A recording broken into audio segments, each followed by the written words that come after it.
Welcome to Podclassed with Laura Axtell.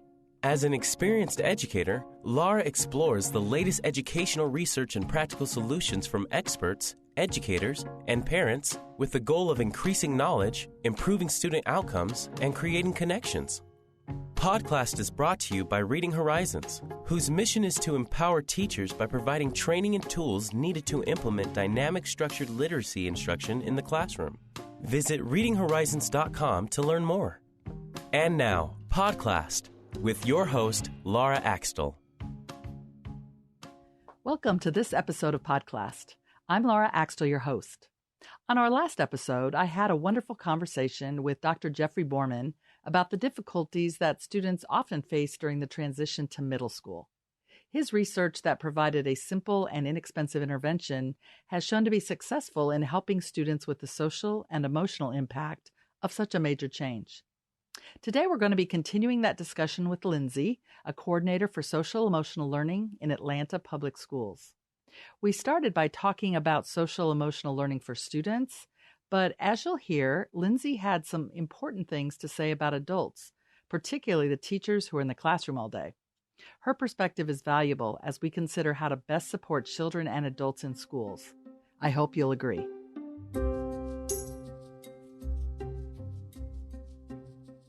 Hello, Lindsay. Welcome to Podclassed. Thanks for joining us to discuss a really interesting topic that probably doesn't get discussed as much as it should. Thank you for having me. It's a pleasure. Let's start by having you tell us about yourself and your current role, and then we'll dive right in. Okay, wonderful. My name is Lindsay Wyczalkowski, and I started my educational career around 20 years ago. I've been in education, started as a classroom teacher, and then transitioned from a coach to now a social and emotional learning coordinator in Atlanta Public Schools. So I began the social and emotional initiative in the district along with my colleagues on a team. And we really were the forefront of really figuring out what does SEL look like in Atlanta Public Schools. So now it's been 5 years and we've rolled out across the district to all 82 traditional schools and have really seen a lot of success. So for those who might not know, could you just explain a little bit about the purpose and goals of social and emotional learning programs in public schools? Yeah, absolutely. So social and emotional learning, also known as SEL, is defined largely by CASEL, the Collaborative for Academic, Social, and Emotional Learning, which they're a large research entity and organization that lobbies for policy change towards social and emotional learning. And they broadly define social emotional learning as the processes through which children and adults develop fundamental emotional and social competencies to really understand their own emotions, to set and achieve positive goals, and feel and show empathy for others while maintaining positive relationships and making good choices. If you notice in that definition, right, it really revolves around processes through which we learn these things, and that it's children, which is obviously our primary audience for K-12 education, but also adults. So it's kind of this new way of thinking that not only do we have IQ or intellectual ability, but we also have an EQ, which is this emotional intelligence that also should be cultivated along with a whole child education. So a lot of people would probably say, and I've heard even teachers say this, that isn't that the kind of thing that kids should be learning at home? And, aren't parents really responsible for helping develop those aspects? So how does this connect to schools?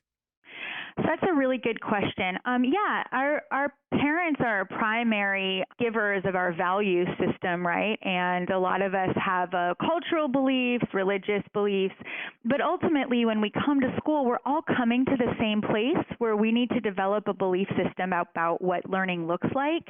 And learning needs to be done in a way that really supports students with the ability to collaborate, to manage their emotions, to be able to maintain positive relationships. And this has to be done through teacher modeling, right?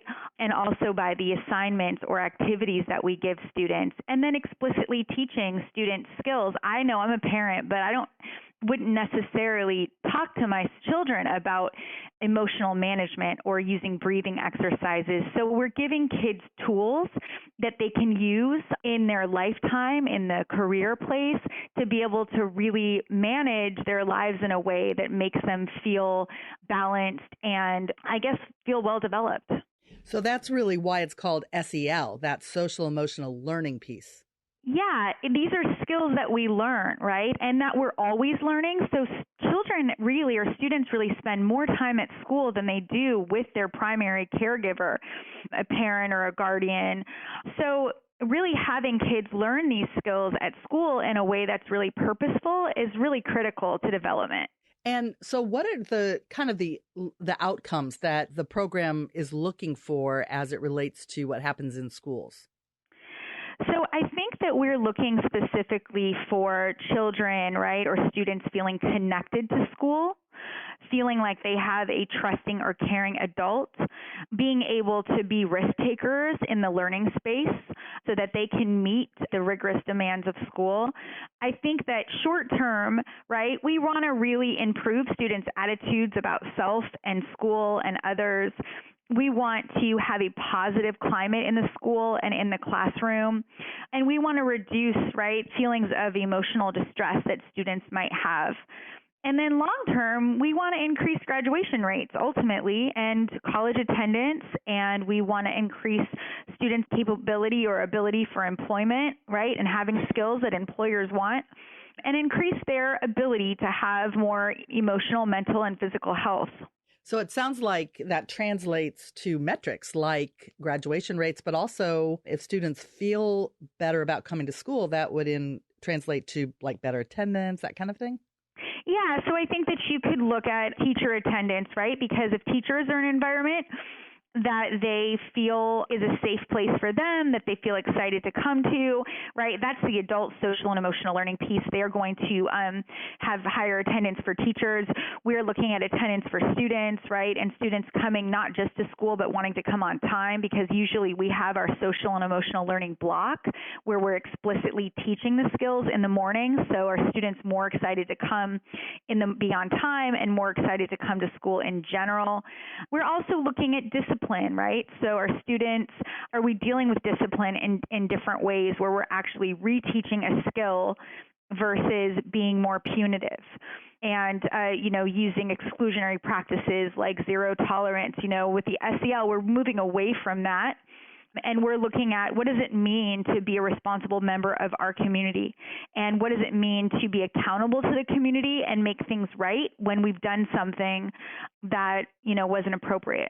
So I would assume, I guess, that a lot of your work comes out of a lot of the information around trauma and trauma-based issues as students, have behavior problems in schools and things like that. Is there a connection with trauma? I mean, absolutely. Trauma is something really that we all have to some degree in some communities because of violence or because of poverty. You might experience more trauma, right? So you might have students coming in that are exhibiting behaviors or not feeling safe in general. So having an environment where students feel safe is really critical to students being able to access the ability to learn it all. However, since social and emotional learning is less of a response to behavior and more of a proactive, right? We're learning, that's the learning piece in SEL.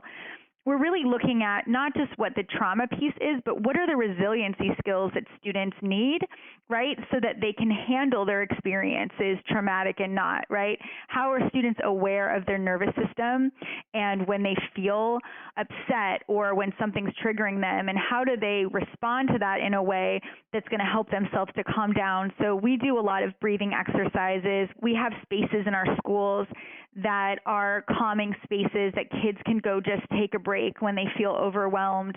We have adults in the school who are trained on understanding, when students are in their resiliency zone and how to support a student, right, to kind of get back into that space of resiliency instead of being in more of a fight or flight or emotional distress. Stay with us. We'll be back in just a moment. Podclassed is brought to you by Reading Horizons, the creator of a structured literacy program for beginning readers, struggling readers, and English language learners of all ages. By combining professional development, teacher-led instruction, and data-driven software, students receive targeted instruction that leads to efficient reading improvement. Visit readinghorizons.com/demo to see how Reading Horizons can transform your reading instruction. So what are some of the biggest factors that you see that impact students socially and emotionally, particularly in middle school, since that's what we're going to kind of focus on today? Yeah, exactly. So I would say that across the board, elementary, middle, and high school, there are a few factors that are really critical for all areas. And I think that in some of this, you can really speak to the critical importance, or I will try to speak to the critical importance of that piece in middle school. But ultimately, from the last 5 years of rolling out social and emotional learning in a large urban district, what I have found out and our team has found out and really talked about is the importance of adult social and emotional competency. So the adults really matter. How the adults understand social and emotional learning, their ability to model those skills, and their ability to collaborate with others so that social and emotional learning is really infused into everything is really important in order to support students. At the student level, one of the simplest things is really just making sure that the time is scheduled in the school day, specifically with middle school, right, where we have such tight schedules, making sure that there's a block of time and a consistent basis where students have that space to be able to really, when you look at middle school, there's a lot of social needs there, right? Students have new feelings about the world, about themselves, and they're really grappling with those. And then I think if you add on, things that they might be experiencing at home and the challenges of school, right, there's a lot for them to be processing. So really creating spaces in schools where kids can have this sense making in addition to learning skills to help them cope with some of the challenges that might be coming, as they are, going into a more structured, switching classes, having to learn organization skills. All of those pieces are really important for middle schoolers to be successful. Yes, and on our last episode, we heard from Dr. Borman, and he talked a lot about how middle school is really probably the biggest transition students make rather than junior high and high school, which gets a lot of focus because of all the things you just mentioned. They're going from having that, that single teacher and maybe all the students in their same class. Now they're switching class. I mean, there's a lot going on. So do you agree that, that is maybe the biggest transition students face socially and emotionally on their road? If they do that well, then things tend to be better later on? Yeah, so I would agree 100% that it is the biggest transition, and it's just exactly for the reasons that you mentioned, and I think that the mindset about students also changes from the adults in middle school. So I think we have different expectations of students where maybe just, 4 months ago when they were in fifth grade, right, they're all sort of in this cozy space and teachers see them more as children. I think in middle school, there's more of an expectation that now we're grooming adults. And I think that transition is really hard. But I also think that while having a really solid SEL program in middle school where teachers and leaders can make that transition easier for students, right, and help give the students the skills they need through regular advisory periods, I also think that having a strong program in elementary school to help support students with cultivating those skills so that they're ready for middle school is also really important. So that whole piece about really the adults need training as well. And teachers need to be really tapped into SEL in terms of helping their students. Are there things that you could recommend if a school or a district was really wanting to start this process? Where would they start? What would they take a look at? So I would agree that you would start with the adults. I think that adults need to know what social and emotional learning is. So I think training is really key, starting off with training, getting people to understand, and then I think supporting teachers and leaders with their own social and emotional competency. Our teachers in our schools have a lot of vicarious trauma through really working with students who may be in crisis, right? The stress of the job, helping teachers to understand that they're humans and that it's important for them to take time for themselves to deal with their own social and emotional competency, right? How are you managing your emotions? Those pieces are really important. I think modeling is important. If you've never done this before, you can't do what you've never seen. So I think it's important for modeling to be an aspect of that as well. And then I think if districts are starting this, then really every department needs to be trained across central office in what does social and emotional learning look like in human resources? What does it look like in transportation? Because really every single adult in the district is a teacher to students, right? Or impacts students at some level. There are lots of resources online. Actually, CASEL that I mentioned before, you can go to casel.org. And they have a great resource for adult social and emotional competency in the workplace. And there's tons of activities that can be done on different aspects of social and emotional learning. Edutopia, for example. Edutopia has great videos on social and emotional learning. Brain-based learning is also an aspect of social and emotional learning. How to complete service learning projects, which also support students' social and emotional skill development. All of those videos and things for modeling what that might look like can be found on Edutopia. So, really those are some good resources that I would recommend. Could you just give an example of something in a school or a group of teachers that you've worked with or something like that you really saw this have a bigger impact? Just when you were like, yes, this is great. Yeah, I'm going to be honest with you, Laura. This has been one of the most rewarding things about being in this position is being able to go into schools and really support the adults, because I know that when they go into the classroom that they're going to feel like someone cares about them, and that in turn is going to help them to feel more equipped to support students. So one of the things, for example, that I've been doing is just going to schools and talking to teachers about their self-care, helping them understand that you can just take a few minutes to, have a mindful moment, right, to connect with others in your life that really matter to you, and that it just takes a few minutes each day to make that happen so that you feel, completely well. Because without having a whole teacher, we can't really talk about whole child education. And so, people will come up to me after the sessions and they'll tell me that they were feeling burnt out and they were thinking about quitting, and that now they're going to go back to the yoga that they were doing, or they're going to go back to, calling their friend on the way home from work and thinking about ways to take care of themselves and thanking me. So, in some ways it feels like it doesn't take much. It's just reminding people or giving people permission to take care of themselves. So that's been a really nice thing. So that's probably really a topic that we don't address enough, which is just that the social emotional piece for teachers. It's a hard job. Yeah, it's a hard job, and the teachers that I see in Atlanta public schools are doing it with such beauty and such grace. Just going into classrooms and seeing some of the lessons, it's, they're beautiful. They're well executed. It takes a lot to make that happen, to teach an environment where you have so many different needs and so many different students, and then the demands of, high stakes testing. And I think that, supporting teachers, encouraging them and helping them to understand what does emotional management look like, right? Why are developing relationships on the staff so important? How do those help you have a better adult culture in your building? And why is that important for instruction? Looking at your ability to plan and maintain small goals so that you can get to larger ones. All of these pieces are things that just because we turn 18 or just because we finish college or just because we get into the workplace, it doesn't mean that we've all cultivated these skills or thought critically about them for ourselves. And if we're not thinking critically about these skills for ourselves, it's really impossible for us to support students with that.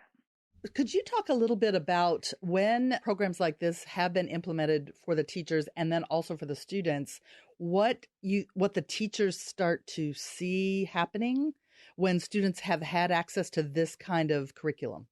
So, we're in our 5th year of implementation, and so now teachers and school-wide are really seeing the benefit of teaching social and emotional learning in the classroom.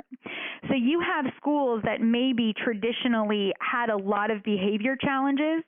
They are now seeing that their students are having conversations with one another about empathy. They're helping each other calm down. They're using the skills, right, of belly breathing, for example, which is one of the skills for calming down that the curriculum we use teaches.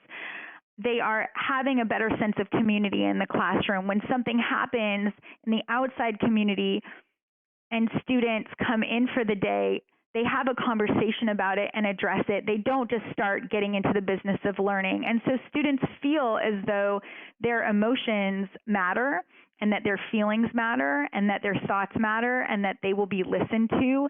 The same is true with the adults, because the teachers actually learn these skills through teaching the curriculum. Right? These are not things that we were prepared to teach in our education preparation program. So teachers are really learning these skills alongside the students and thinking about how they calm themselves down or how they manage their fears or, whatever the topic is. So you're seeing a shift in culture from adults and students. You're seeing a reduction in discipline referrals. You're seeing issues with behavior happening differently. So I'll give you an example. There is a elementary school that I work with, and this elementary school, they've been doing social and emotional learning. They've been implementing for 4 years now. This is their 5th year. And they had some issues with 4th and 5th grade, just a few issues with behavior. And the principal recognized that they were the last, to be getting this curriculum. They haven't been getting it, they've been getting it maybe since 1st grade, right? So all the other students have really been getting this from pre-K. So he was wondering what he should do to help the students with the behavior issues or a challenging classroom environment. So he bought the 4th and 5th grade teachers rugs for their classroom so that they had a space to build community. He noticed that they didn't have rugs, and he bought them rugs. And immediately their discipline issues went down because they formed more of a community. So it's those switches in the adult thinking and how you handle challenging behavior that have been really key, right? And maybe before we would just suspend students or we would give students behavior contracts or all of these things. Now we're looking at solutions that are proactive, that are based on relationships and the building of community. That's so great and such a simple solution. Yeah. Could you talk at all about how this connects to parents? Like, have parents noticed a difference? Do they also feel like this information could be helpful for them? So I think connecting with parents is really critical. Parents do have positive things to say. They are noticing that their children are talking to them more, that their children are more likely to greet them, that they're greeting each other. There's more of a sense of community. Parents are interested in social and emotional learning, and we're beginning to really look at what does this look like in supporting the parents of students so that parents can utilize some of these pieces at home. Well, and I would assume that at the very least for children with issues around behavior that, parents would be so excited to know that there's an alternative to just being suspended or, getting in trouble all the time. I think it's that there's an alternative to getting in trouble or being suspended, but I think it's the collaboration. It's the fact that the adults in the building are working around a solution that's a holistic approach to really understanding the needs of the child and supporting the families to help support the student so that the student can be successful at school. Well, this is really valuable information, and I just think something that more and more schools are probably going to want to investigate because there are so many issues around this topic. So thanks so much for this conversation. It was such a pleasure. Thank you for having me. Many thanks to Lindsay for her insights on today's episode, and also to you, our listeners. We hope you'll join us for the next episode of Podclassed. Thank you for joining us for this episode of Podclassed. If you enjoyed today's episode, consider leaving us a review. Subscribe to Podclassed to be notified when future episodes are available. Visit readinghorizons.com/podcast to listen to past episodes and download free resources. Podclassed is brought to you by Reading Horizons. the creator of a structured literacy program for beginning readers, struggling readers, and English language learners of all ages. By combining professional development, teacher-led instruction, and data-driven software, students receive targeted instruction that leads to efficient reading improvement. Visit readinghorizons.com/trial for 14 days of free access to our software. Reading Horizons. Reading is for everyone.